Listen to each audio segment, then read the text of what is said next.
Welcome to our Voice of Supply Chain show brought to you by ISM New Jersey and the fabulous Kathy Perna and my company SourceDay. The purpose of our show is to tell stories of people in procurement and supply chain doing extraordinary things. I am your host, Sarah Scudder, joining today from Austin, Texas. I've been bouncing around the country the last couple months and recently moved into a different house in Austin. And the Scudder family Thanksgiving had, 35, 40 people, and it is becoming quite a COVID super spreader event. So I am still testing negative, so very thankful and hope I don't catch anything else this week. So our guest today is somebody who I've known now for, several years. Joseph and I think, actually met through SIG or ISM. And he is probably one of the most interesting people I have ever met in my career, and definitely one of the most interesting people that works in our industry. And I spent some time with him this year at a couple conferences and thought he would be a really, really good guest and fit for our show. He's done so much in his life and his career, and I think there's a lot that we can learn from him. This was a reschedule. We were supposed to do our show a couple of weeks ago, but had some internet issues. So we are back and ready to go today. For those of you that are joining live, drop us a note in the comments. Tell us where in the world you are joining us from and your favorite memory from holiday last week. If you are someone who celebrated Thanksgiving or a holiday, drop us a fun note or story about your experience. So, Joseph, welcome to our show today. Thank you, Sarah. It's really great to be here. Looking forward to the conversation. So, Joseph, I like to start the show by going way back in time. I think there's a lot that we can learn about from things that we did or didn't do in our childhoods. So you're gonna get your thinking cap on a little bit here, and we're gonna go back in time. So I'd like to have you start by sharing a favorite childhood memory. Thank you, Sarah. I appreciate that. And my childhood was decades and decades and decades ago. But I do have a favorite memory. It was fly fishing for trout with my grandfather, my uncles, and my dad and my cousins out on our ranch in northern New Mexico. And then we would, ride horses. We'd camp out on the ranch, and I always loved listening to the stories of my uncles, my dad, and my grandfather late into the night. We'd actually do the old, campfires, and they would play guitar, sing song, and then they would always tell us, different things to scare us, or actually find ways to scare us. And every summer, now as an adult, I go back to New Mexico and I fish with my sons, and I remember the awesome times that we had. Fishing with my grandfather when I was a kid. That's probably my favorite childhood memory is really getting out there and camping and fishing and just really enjoying life with my relatives.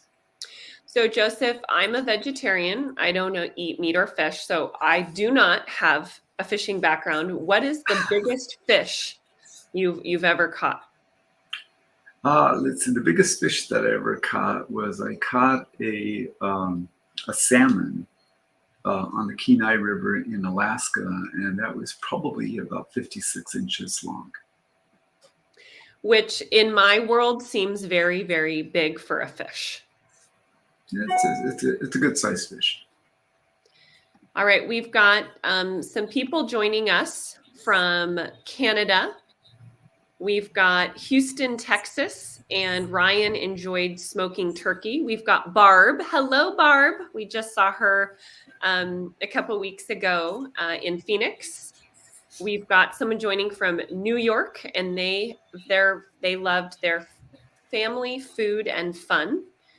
We've got Matthew joining us from New Jersey, food, family, and football. And we've got someone joining us from Houston, Texas today, Chicago, lots of eating, and Phoenix. So lots of Phoenix and Texans on the call today. So Joseph, weirdest thing you did as a child? Okay, don't judge. Okay. My brother and I accidentally burned down an old outhouse on a ranch.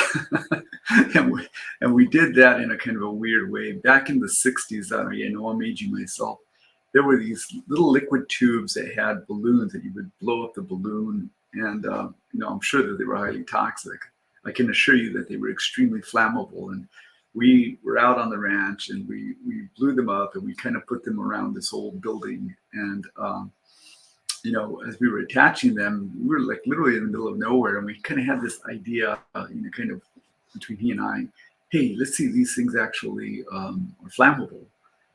And we lit them, and as you can imagine, it went up, and it created quite a stir. The ranch hands rushed over to try and put it out, and by the time they arrived, it was like way too late. My mother was livid, but my grandfather just kind of laughed it off, and we got away with it. And that was probably the weirdest thing I did as a child, because I was normally a pretty reserved kid. And then one day you just blew up an outhouse. Yeah, so you can just imagine that out on a ranch, on a plain, in a field, and up it went. So that's probably the weirdest thing that I ever did. Be careful with fire around you, Joseph. I'll make note of that. Exactly. But again, that was in the 60s, so that was a long time ago.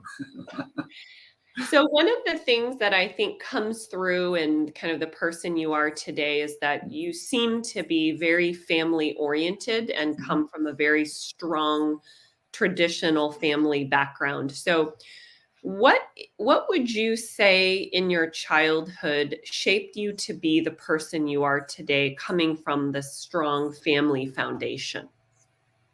Well, I grew up in a large family. There are 8 kids in my family. And this taught me at an early age the importance of working together and trying to kind of solve complex problems. Again, also burning down outhouses. Now, my father was a university dean and a professor who stressed the importance of treating people as people and always striving to do the right thing. One of the things that he was a fiend for was we always had chores daily, and we always had academic assignments daily.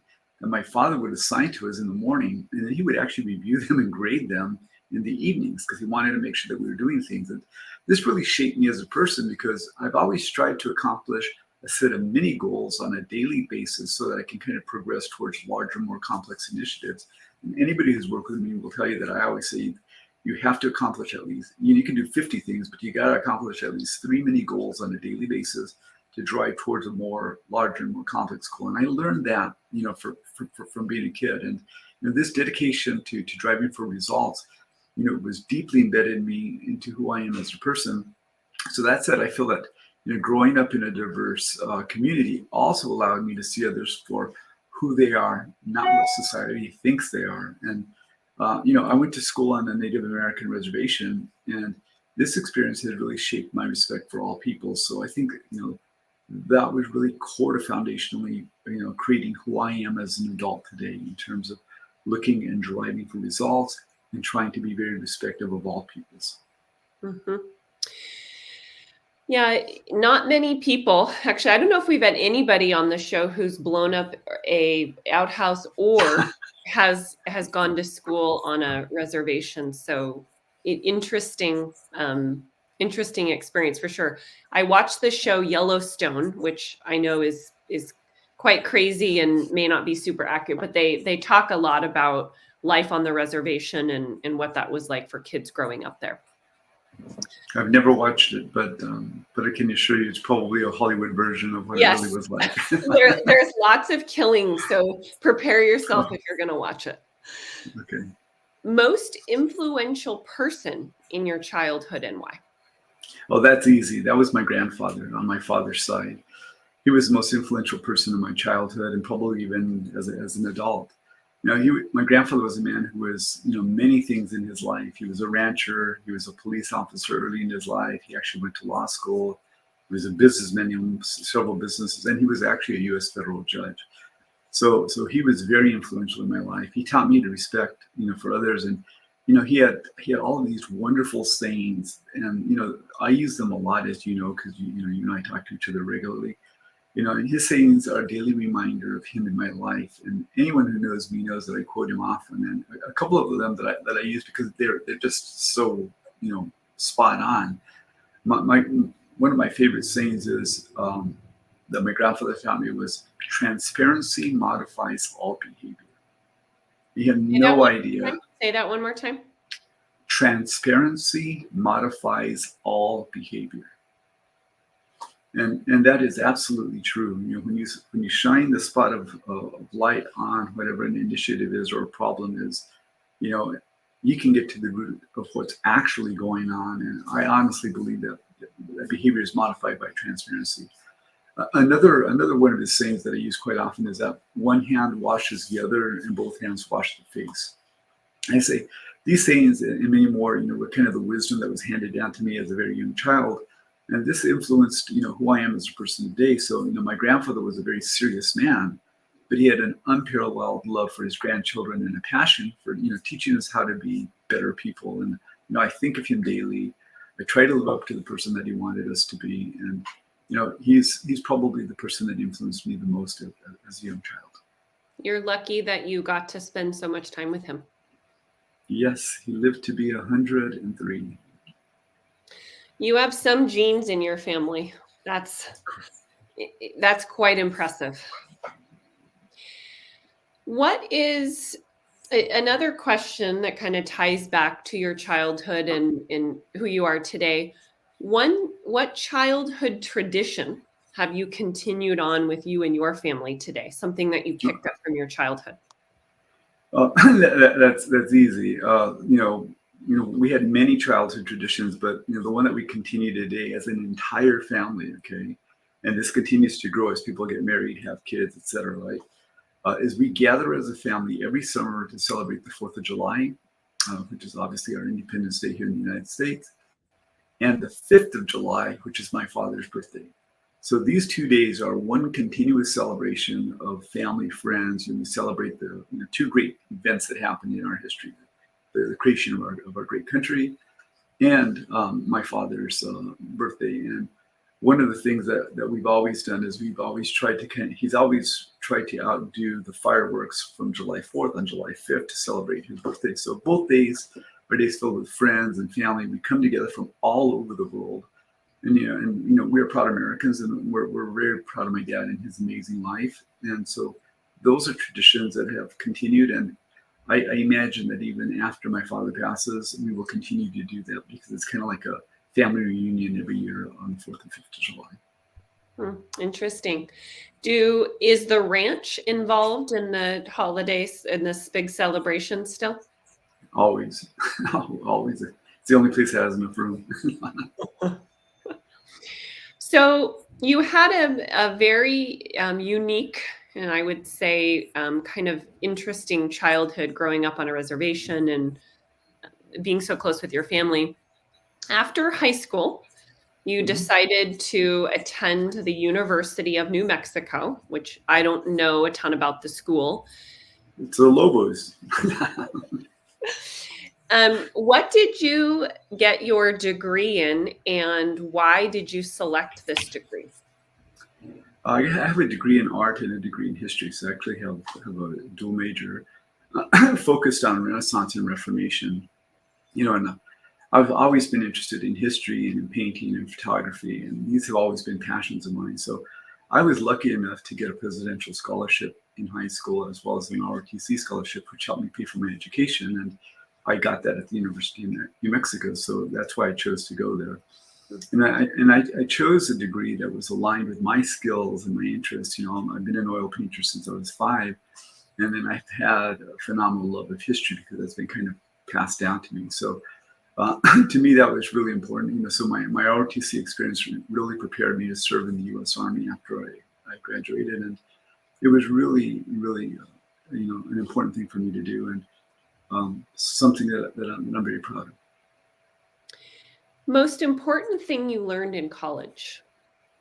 That's interesting. To like people? No. I believe that my time at the university provided me with, kind of a unique environment, UNM at that time, where I was motivated and encouraged to question assumptions and, to really analyze different sources of information and, to actually go out there and solve different and complex problems together. But I think what I really learned was how to communicate more effectively. And then I also learned how to do time management skills and understanding, how to actually value perseverance and self-discipline. To me, that those are things that I think are quite important. That said, I think that the most important takeaway varies and will vary from person to person depending on their field of study or their goals in lives or their personal experiences.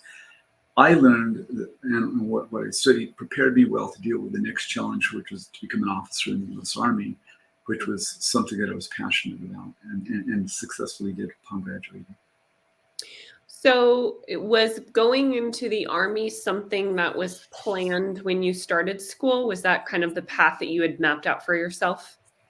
Yes. So I knew exactly where I was going after college. I went through the Reserve Officer Training Corps, and I received my commission in 1985, and then I left for the U.S. Army and went to flight school. Okay.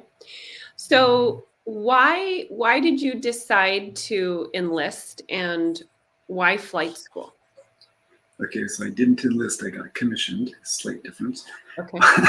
I decided to join the Army because I was on an ROTC scholarship, which required me to serve for 6 years post-graduation from university. So I also come from a long line of U.S. military veterans going back multiple generations. I've even had an ancestor that fought in the Civil War. And I felt that serving in the U.S. Army was my civic duty, and I was very pleased that I was able to serve with honor and to protect my country. And, it's something that I am passionate about. I believe that service to your country is extremely important. Mhm. So walk me through the kind of your path in the Army, and then how that transitioned into you winding up in this crazy world of procurement. Apples and oranges, to be honest with you. Yes, so I got my professional career, my start from a leadership perspective. I learned a lot of that, and kind of the core foundation for that was my time serving in the Army. Mhm. And I'll say I encourage any young person to consider serving in the military. But what I did in the military was very different from what I did post the military, and so uh, I think it gave me the leadership skills, the competencies, the self-discipline, the awareness to be able to kind of go on a certain particular path.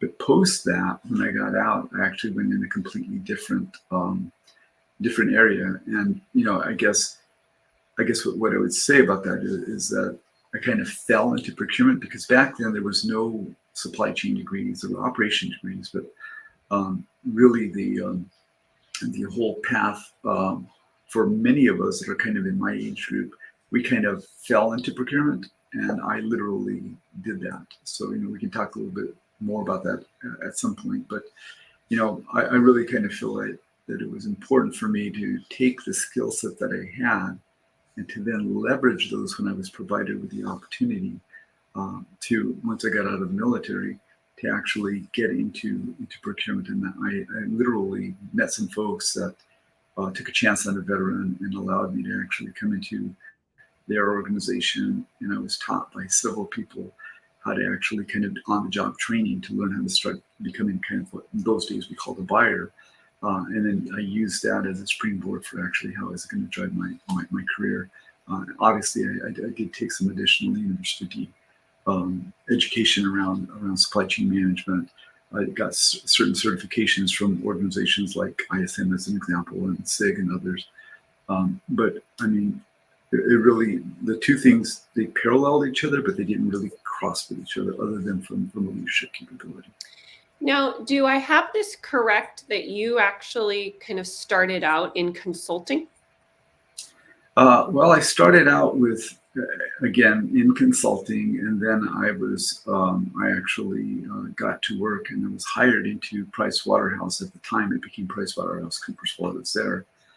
I got hired into their organization, specifically working in what they called the strategy organization. And within that, we actually developed the practice of what was called full value procurement.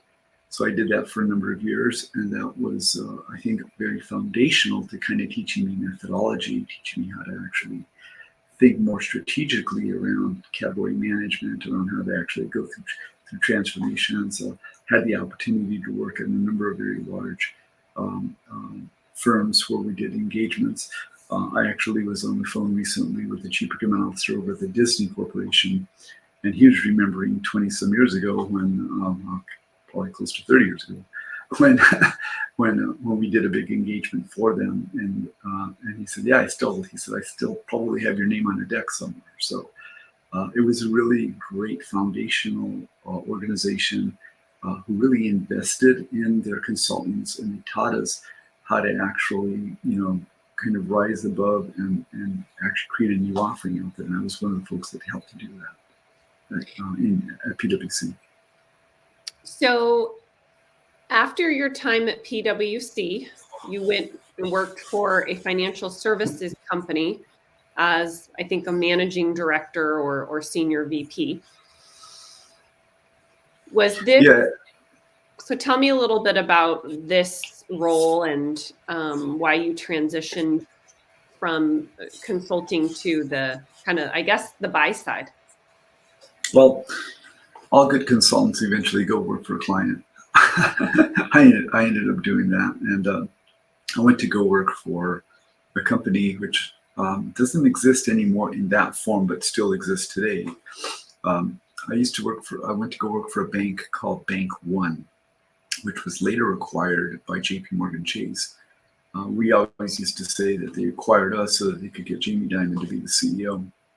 And so for me, that was, one of the great highlights of my life was the fact that we went through this merger, and that really kind of threw me into the process of having to actually go in and optimize the supply chain on a global basis in a very short period of time, so that we can extract the value that we had promised the street relative to what we were actually going to be doing. And I actually took a role working directly for the chief procurement officer at the time, and I was essentially asked to lead two categories: to lead professional services and to lead the business process outsourcing from a procurement perspective, working hand in hand with the business. And for me, that was a really great, unique and rewarding experience that enabled me to actually kind of go in there and put into practice some of the things that I had been thinking about, that I had been developing when I worked in consulting. And I was very pleased at the fact that I was able to do that. So, most important thing you learned in that role?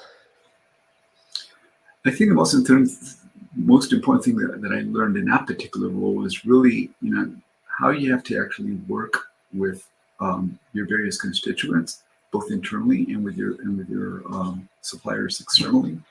And I think what I learned was we had to really kind of optimize our processes and build strong teams if we were going to extract the value in the time frame that we needed to do that. And so I think it was really critical for us to actually learn how to actually, as individuals, Jamie Dimon always talked about a meritocracy. And so we had to be able to be self-reliant. We couldn't be relying on third parties to be essentially, helping to drive our strategy. We had to actually set that strategy, defend that strategy, and then go and execute upon it and then show the results of those strategies. So, I learned that, it's really important to be able to kind of push back, even on senior executives, when what they're doing is deviating from what the outcome is that's going to be in the best interest of the shareholder. And so I learned quite a bit around actually how to actually set up and optimize offshore teams, how to actually go through and make sure that we actually created the right level of processes in the ecosystems in order for us to be able to have, repeatable, consistent processes, figure out what the metrics were that mattered and report those metrics, and not to be afraid to raise our hands if we thought something was going pear-shaped, and to take responsibility, to make sure that we were righting the ship as we went along the way. So you said you did a lot. One of the things that stands out that you mentioned that was part of one of your roles and responsibilities was setting up an offshoring team, which I think is something that is relatable to this audience and maybe something that people are either have lived through or may at some point need to do something like that. So is there a story or example that you maybe could highlight or talk about from that specific experience? Well, I think one of the things is before you even decide that you want to offshore or outsource something, you need to make sure that you have a good, solid process foundation. Because at the end of the day, it's the process that has to be optimized. And if you have a broken process and you push it offshore, you may make that a lower cost process, but you're still going to have a negative result because the process is broken. So, anybody who's ever worked with me knows that as soon as I go into an organization, one of the first things I do is I make sure that we process map everything down to at least a level 4. We create a process library, and then we start to optimize that. So I want to make sure that we have that in place. I want to make sure that we have the right controls in place. I want to make sure we have the right policies in place. We want to make sure we have the right people in place. And then we start to think about what the art of the possible is as to what the location strategy should be for whatever that activity is, and whether that should be done in-house, offshore, or whether it should be done outsourced with a third party offshore or nearshore, depending on what that strategy looks like. And so for me, it's really critical that you actually understand your process and you understand how that process integrates into the ecosystem that is the overall organization that you're working with, and what you are doing. You can never lose sight of the fact that what you're doing is helping to drive the strategy of the business forward. And you need to think about it from an earnings per share perspective. So everything that we do impacts what's called the cost to income ratio. So you're trying to improve that cost to income ratio. So first off, you got to understand what it is. Secondarily, you need to make sure that what you're doing is that whatever contribution that you've signed up for, that you're able to hit or exceed. And that comes down to actually making hard decisions, but making decisions that are fact-based, and making sure that those decisions are actually defensible, and making sure that they are all have an underlying process that you're optimizing to make things go much more effectively. You guys at SourceDay do a lot of things from a direct materials perspective. In financial services, we do a lot of things in an indirect perspective. But at the end of the day, it comes down to what is that process and how are you actually putting that into that ecosystem and optimizing it. So it doesn't matter whether it's a direct material or whether it's an indirect category that's in support of the overall organization. At the end of it, you do is improve your earnings per share. What would you say is one of the biggest wins or benefits that you got from implementing this offshoring project? Because sometimes I feel like the ROI can be hard to track and communicate. Well, I think a lot of the things that you can do is you can actually be able to show what your baseline, work with finance, work with your FP&A group, and really understand what your true cost base is, okay?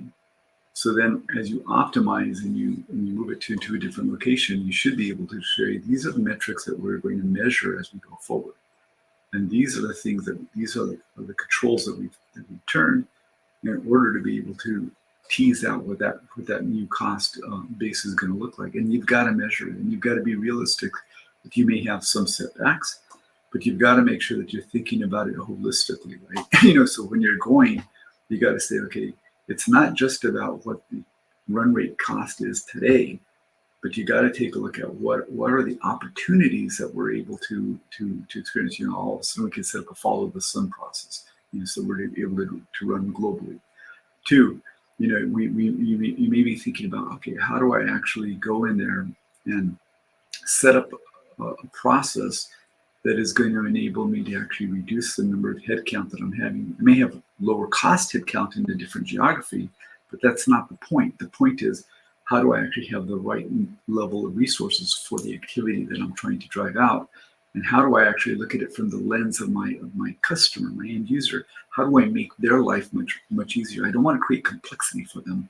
What I'm trying to do is I'm trying to reduce cycle time and improve throughput, and make sure that the variability in the process gets washed out, while also looking at the risk associated with whatever the activity is that you're doing. So there's a lot that you need to be thinking about as you're setting this up and you're structuring it. And by the way, there's certain things that are tactical. Put those into a third party from a BPO perspective, but make sure that the partner that you're picking for that actually has a clear understanding of what the outcomes are that you're looking for and is working in your best interest.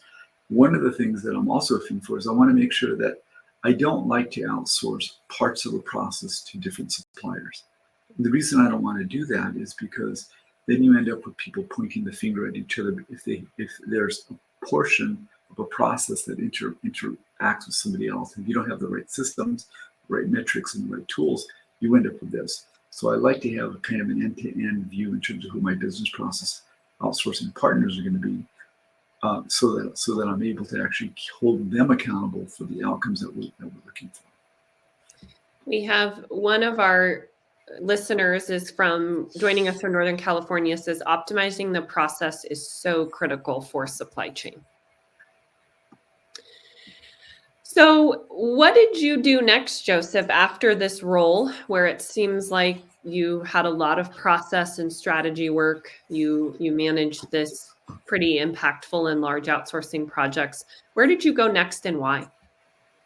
Well, I was actually recruited to go to, sadly, a company that no longer exists in the form that it was. I got recruited from New York City to move to Charlotte, North Carolina, to work for Wachovia. Wachovia is now part of Wells Fargo.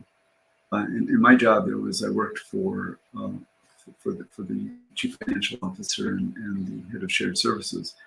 And it was really to kind of go in there as the chief procurement officer to centralize their supply chain and to work to implement a vendor risk management program. We had to implement ERPs, we had to implement SourceDay tools, but one of the things that we did was we partnered with Genpact to set up our operations in India. And that was really unique because we were a shareholder in them, and we were their first large global client, after they were spun off from GE. So I went there and I worked with that institution to basically help optimize, again, their cost to income ratio. We went along the way. We were on somewhat of an acquisition hungry organization. We bought a lot of different organizations, and while I was there, and one of them that we bought was a company called Golden West. Okay, and Golden West, in my opinion, led to the collapse of Wachovia during the economic downturn.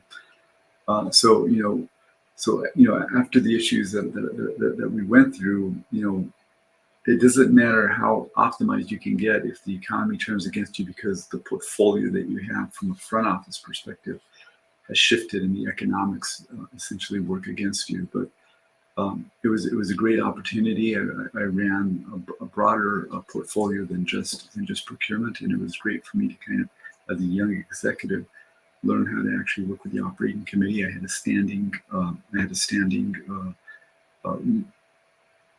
invitation to report to them. I did that at least on a monthly basis. I worked very closely with the folks in finance to make sure that we were actually understanding the process. And with each of the business lines of business, which was something that I thought was really important for us to be able to do. And I think a lot of those practices still continue today, and some of those team members are still there. Biggest impact you made in that role? I think it was really one of the biggest things we did is we had to implement a new ERP system, and I think that was a really important event for us because we were migrating away from an old ERP system to a new ERP system. That also gave us the ability to set up category management within procurement for the first time, and actually create category managers for that. So I think that was at the very beginning and onset of when category management was coming into vogue. And so being able to kind of implement that 20 some years ago, when other people were still very looking at things from a very tactical perspective, I think was a great win. And I still value the relationships that I have with a lot of the folks that stayed there. For those that are listening that are maybe struggling with a category management program that's impactful and actually effective, what would you suggest? Well, I suggest that they actually create a category strategy, and that category strategy needs to be documented. It can't be a PowerPoint. It needs to be something that's actually inculcated down into writing. And I think what you need to do is you need to take a look across your different categories. And with that, what you have to do is you need to make sure that inside the business, you have a capability owner. I think it's really important that you actually have buy-in from a senior executive who can actually help to influence horizontally across an organization for working with you hand in hand as you actually set up your category strategies. Because it's one thing for procurement to do it. It becomes much more actionable when you actually have an executive who is the owner of that strategy inside the business to work with you, because that creates consistency. That creates an opportunity for them to actually help you as you go through that transformation. And I think it's really important that you actually, are able to report out on the progress that you're doing, and that you're able to actually show dynamically how that strategy is actually impacting the outcomes that you're trying to do in terms of your organizational costs, or whatever the strategies are that you're trying to put in place. So you were in this role for a few years, and then you decided to pivot to a new financial services firm, which I feel like you have spent most of your career in financial services. It just kind of, I think, happened that way. What did you do next after this role? Well, after the collapse of Wachovia, I actually went to work for Bank of America. I went to go work for the CPO Bank of America, and this allowed me to actually, I ran tech and ops sourcing for them. That was back then about a $10 billion spend, which was quite significant. And I went in there, and that enabled me to kind of actually apply a lot of these areas with a very focused approach on tech and ops. And then I was recruited to actually do one of the things that I loved the most in my career was I got recruited by Deutsche Bank, and expated. I got sent to Singapore to essentially be the head of APAC for the global sourcing organization for travel, a number of different corporate functions. And I lived there for almost 6 years. And that was probably one of the most professional experiences that I had. It allowed me to live in Singapore. It allowed me to kind of travel, to New Zealand, to Australia, to India, to China, etc., and to set up a program. Okay, and that was really important. And I was able to centralize the teams across the markets. I was able to implement tools, source to pay tools, CLM tools, T&E tools that would enable us to actually, manage that process more effectively. Again, I introduced category management into the region. And then I partnered with another peer of mine to actually establish the first third-party risk management program for Deutsche Bank, which we started in Singapore. We then later exported that on a global basis. And then a very good friend of mine, a guy by the name of John Bree, took over that role on a global basis. And John and I are still friends. He's the CRO over at Supply Wisdom. And that really gave me, I think, a really great foundational opportunity to start really kind of getting in on the front end of third-party risk management, which I then was able to kind of do that and leverage that. So after many years of living in Singapore, I actually got recruited to work for a large Japanese bank.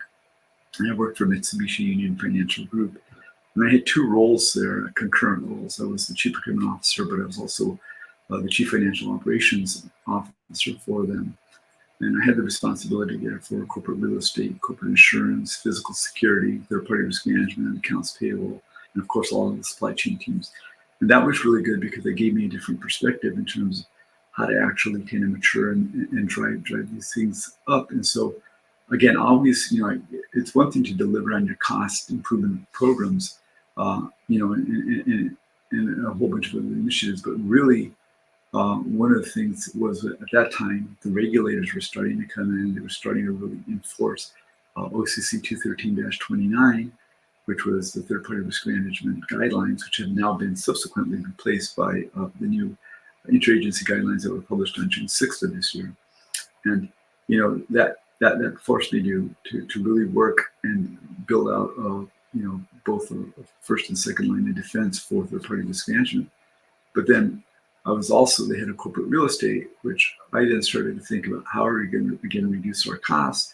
And so I put together a resource location strategy program, and I successfully moved our middle and back office functions to Arizona, away from New York, New Jersey, San Francisco, Los Angeles, and Chicago.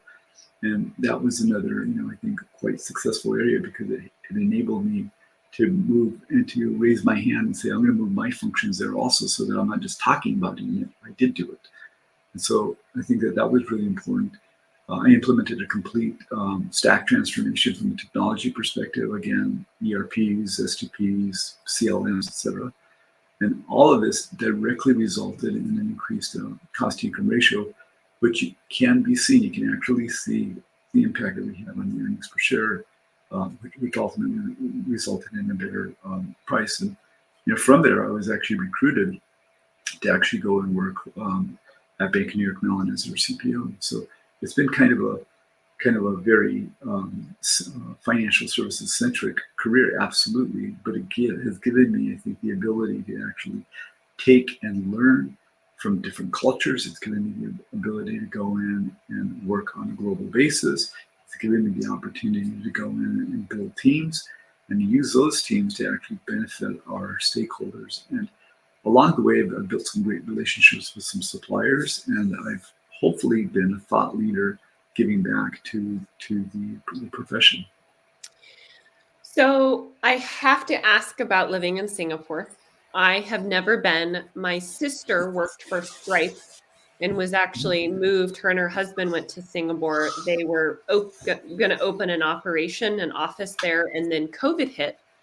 So they were in Singapore during COVID because they weren't able to leave. And it seems like such a beautiful and interesting place to live. So what was it like living in Singapore?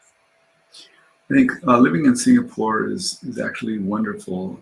When you think about it from a technology perspective, it's definitely a first world country, but I would say like towards the top end in terms of the infrastructure, right? So going back to 2010 as an example, I had fiber optics to my condo in 2010. Today, you and I are talking over a wireless network where we don't have fiber to the location where I live. I think the people were genuinely just good people who wanted to do the right thing.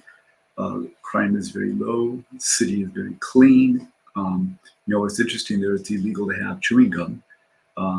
But more importantly, I think people there are, if you're somebody who's willing to follow the rules and to do the right thing, it's a great place to live.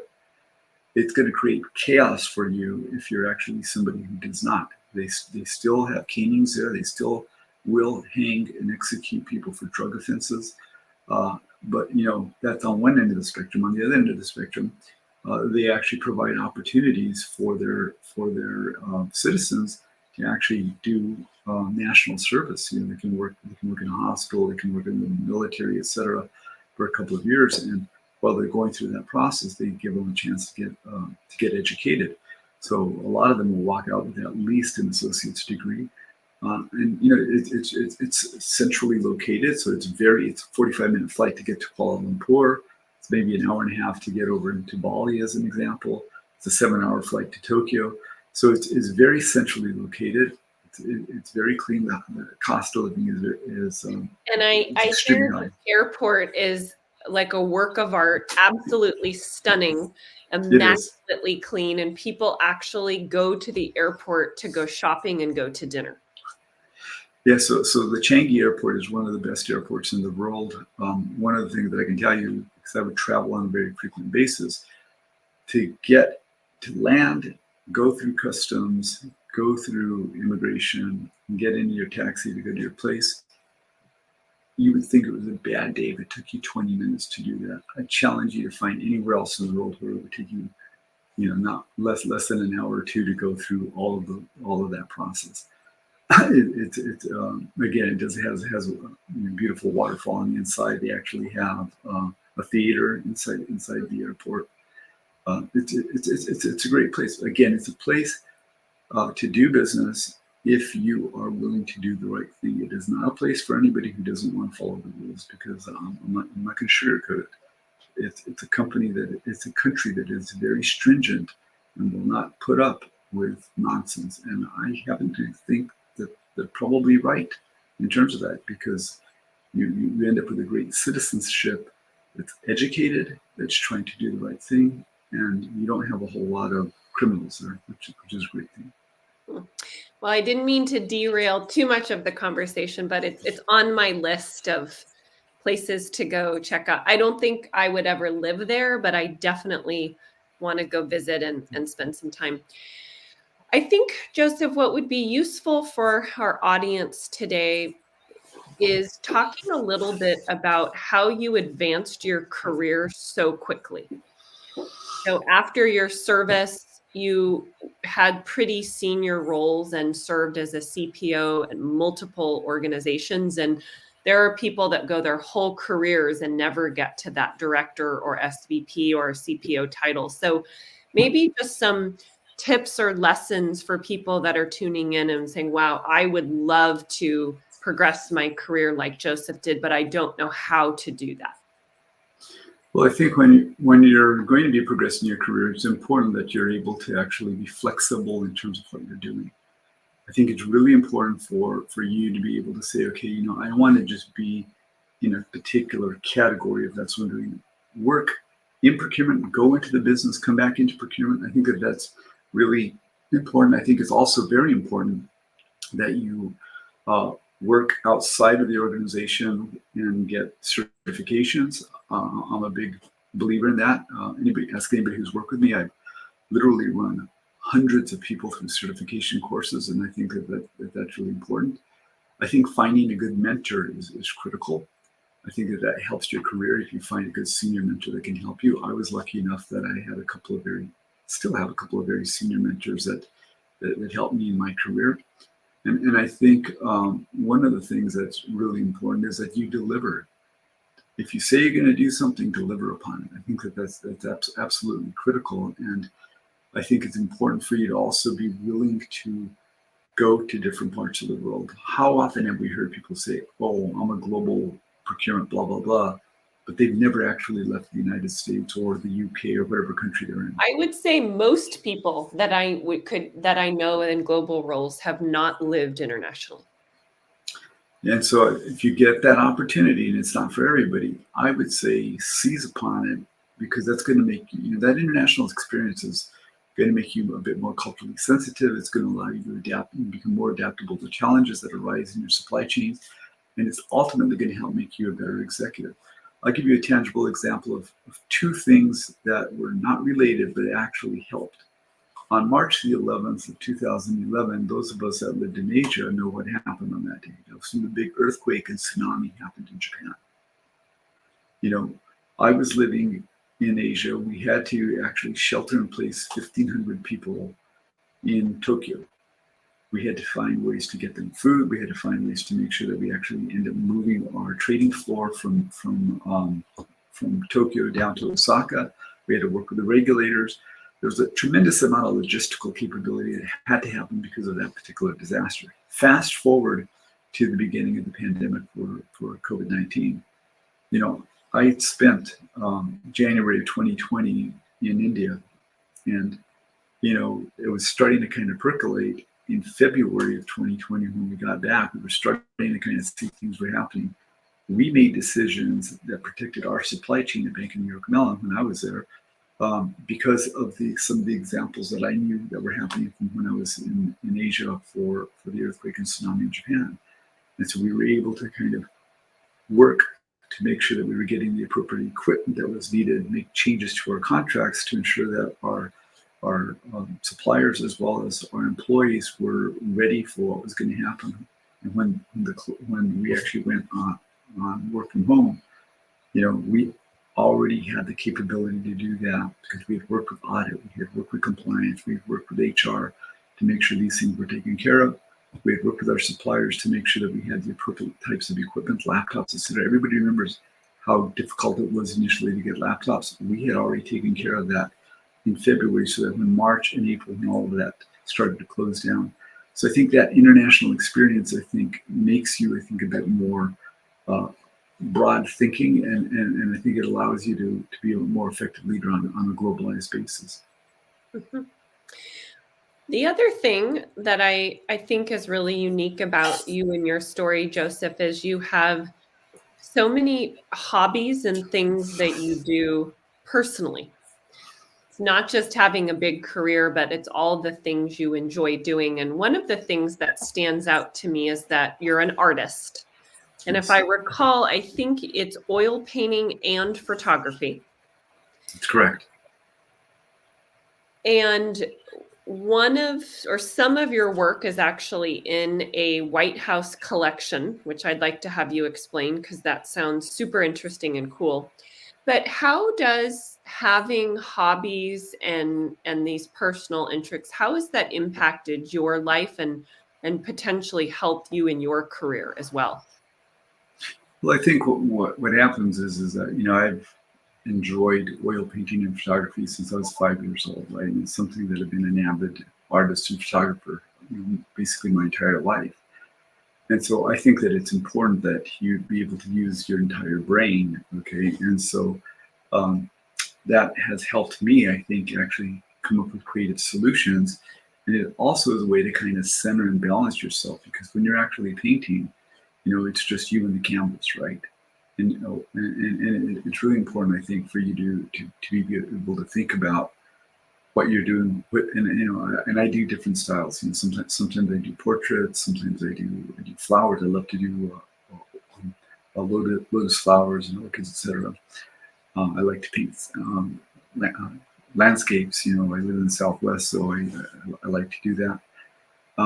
And so for me, it's really an area where I think it's really important for you as a person to be holistic. And, I guess if people looked at what I do, they would probably say that my style is kind of neo-emotionalism, which is, an art style where you're really looking at emotion and, mundane passion and really kind of creating a narrative in terms of what it is that you're doing so that people have an ability to actually see a story in what you're doing, even if it's a portrait. And so, yeah, to your point, some of my art does sit in the White House collection. I was actually selected by President George Bush uh, to be in the White House collection, and it And what was. what does that mean exactly to be selected in a collection? I had some art that had been in a number of different areas. President Bush and his wife actually went to one of these areas and they saw a couple of pieces of my art and they said, "We want this." And they actually had it, the curator for the White House collection actually purchased it. And it is now a permanent part of the White House collection. That's how it was selected for that. But it was selected specifically by President George Bush. Interesting. And then what about the photography piece? Tell me a little bit about that part of Uh, your interest. no, that's something that I've done all my entire life, like I said, and it's something that I do every day. I like to, I'll give you a tangible example. I like to walk 5 miles every day. And I was out walking last night. It was quite late, but you could see rising above the Usery Mountains was an almost full moon with a lot of clouds. I stopped to take pictures of it. So for me, photography is something that I started out obviously in the old days with film, but today I do with digital, and it's something that I'm passionate about. And it's something that I do every single day. I paint every single week, but I take pictures every single day, and it's something that just kind of it's cathartic. It's something that allows me to actually present my view of the world in a slightly different perspective, and it's something that I'm, it's something that hopefully I will pass along to others that will be able to kind of remember how I saw the world and how I interacted with the world. So to me, it's extremely important. What's next for you, Joseph? I feel like you've already done so much. Like, what else is on your bucket list or things that are like, wow, I still really want to make sure I do this? One of the things that I've been very interested in is potentially, having my own company. I've done a lot of work for others, and that's an area that I'm interested in. And I may have another CPO gig in me. I don't know about that, but I think what I'm trying to do right now is to just really spend time with my family, spend time with my wife, who is my favorite person in the world, and spend time with my parents, who are quite old, and just make sure that what I'm doing is helping them. I also am doing these kinds of speaking engagements, and I've kind of kicked around the idea with a couple of people of actually writing a book. So again, I have multiple fires going on at the same time. I'm trying to see which one is actually going to catch the right spark. So I guess at the end of the day, living deliberately is really important to me. Getting up and doing things on a daily basis are really critical for me. I think out of the box thinking is something that I've always come from, and talk to my family. They'll tell you, like, there are days that I will get up at 2:30 in the morning and paint for a couple of hours, go out for a walk or a run or a bike ride, and stay up until 11 o'clock at night doing something else. So I mean, it's just, I think that it's really important for me to actually encourage others from a creativity perspective, but also to think about things, how we can harness diversity and help ourselves to be better, but help others.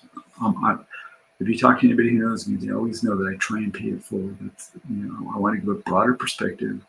I want people to actually see that I'm open-minded and I'm trying to consider a wide range of factors in helping to make decisions that not only impact myself, but impact others. And I'm somebody who has a keen passion for the environment. And I'm somebody who is doing a lot of work around ESG at this point with a couple of other people. So, I think if you ask me what I'm going to do, I have 2 or 3 different things that I have percolating at any one time. But starting a company is probably the next big frontier for me. So we are at what's called our Spitfire round. I'm going to ask you a few questions, and you're going to respond with the first word or phrase. Okay, onomatopoeia. Accomplishment you are most proud of. Could you repeat that? I didn't catch it. I'm sorry. Accomplishment you are most proud of. I think being a good father and husband is probably the accomplishment on the personal side. I think becoming a chief procurement officer multiple times on the professional side. Quality you admire most in yourself. Tenacity. Biggest pet peeve. I cannot stand disingenuous people. What are you reading or binging? I'm reading a lot of things, but and this is not a plug. I just finished reading this book here with my friend Brad Veach, and he and I are actually working on creating a certification course on software and in IT. So that's one of the things that I'm doing. In terms of binge watching, I'm not much of a TV guy, but I am watching a series called Murdoch Mysteries, which takes place in the turn of the century, in the 1900s, in Toronto, Canada, and it is a fabulous show if anybody ever wants to take a look at it. They weave history in there so beautifully. Favorite thing to do in your downtime? Paint, oil paint. Alrighty, you survived the spit round, no sweat. So for those that were able to join us live, if you're not yet connected with Joseph on LinkedIn, I highly encourage you to follow him, reach out. He's a great leader and supporter of our industry. Joseph, I hope to get to spend time with you at a conference or 2 next year. And with that, I'm going to wish everyone a wonderful afternoon. Thank you all.